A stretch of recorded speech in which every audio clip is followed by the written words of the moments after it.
चुनाव आयोग का काम वोटर लिस्ट बनाना है, वोटर लिस्ट के जरिए चुनाव कराना है। मोदी जी इसी वोटर लिस्ट से चुनकर प्रधानमंत्री बने हैं, तो अगर वोटर लिस्ट खराब है, गलत है, तो मोदी जी क्या फिर से इस्तीफा देकर फिर से चुनाव लड़ेंगे? मिलिए, रुको भाई, काहे सूत्र की जो बात कर रहे हैं, चुप रहो ना यार। भाई ऐसा है कि मुसलमानों को वोटर लिस्ट में नाम रहने नहीं रहने से डरने की कोई जरूरत नहीं है।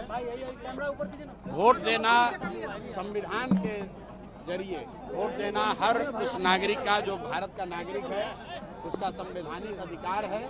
मैं मुसलमानों से इतना ही कहूँगा, ये मुसलमान और हिंदू का मामला नहीं है। बिहार में हर वो गरीब जिसके पास पेपर शायद न हो, हर वो व्यक्ति 50 लाख से ज़्यादा बच्चे बिहार से बाहर मजदूरी करते हैं, उसमें सभी जाति सभी धर्म के लोग हैं, सभी वर्ग के लोग हैं, इसलिए घबराने की जरूरत नहीं है। ऐसा होता है, ये एक तरह से भाजपा का षड्यंत्र है। वो कोशिश कर रहे हैं कि वो लोग जो भाजपा के खिलाफ वोट दे सकते हैं उनका नाम काटा जाए, लेकिन ये नाम काट नहीं पाएंगे। अगर आपको इलेक्शन कमीशन अभी आपका नाम काटने का धमकी दे रहा है या आपको डरा रहा है, तो आपको लगे रहना है। चुनाव आते आते सबका नाम शामिल होगा, जिसका नहीं होगा उसके लिए हम लोग लड़ाई लड़ेंगे, सारे दल वाले लड़ेंगे। इससे डरने की जरूरत नहीं है। आप डरिएगा तो सब कोई डराएगा। अपने हक के लिए आपको खड़ा होना है और वोट देना सबसे बड़ा अधिकार है, कोई आपका वो अधिकार छीन नहीं सकता है।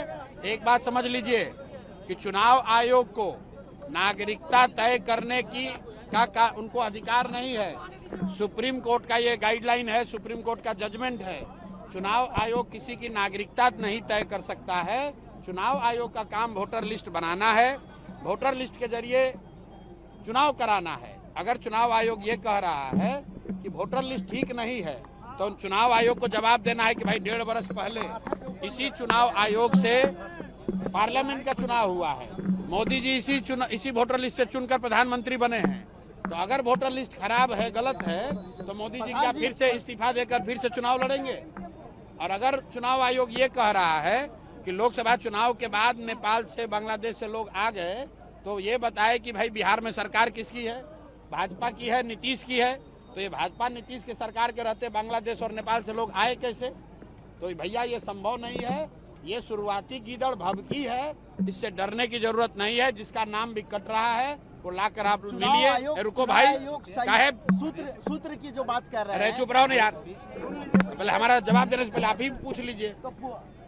चुनाव पहले जो बात है समझ लीजिए। जिसका नाम कट रहा है आप तुरंत हम लोग से संपर्क कीजिए। आपको जनसुराज नहीं पसंद है, कांग्रेस पसंद है, कांग्रेस संपर्क कीजिए। राजनीतिक दलों के कार्यकर्ताओं से, नेताओं से संपर्क कीजिए, ताकि आपका नाम हर हालत में जोड़ा जाएगा। चुनाव आयोग आपका नागरिकता तय नहीं कर सकता है, ये उसके अधिकार क्षेत्र के बाहर का मामला है।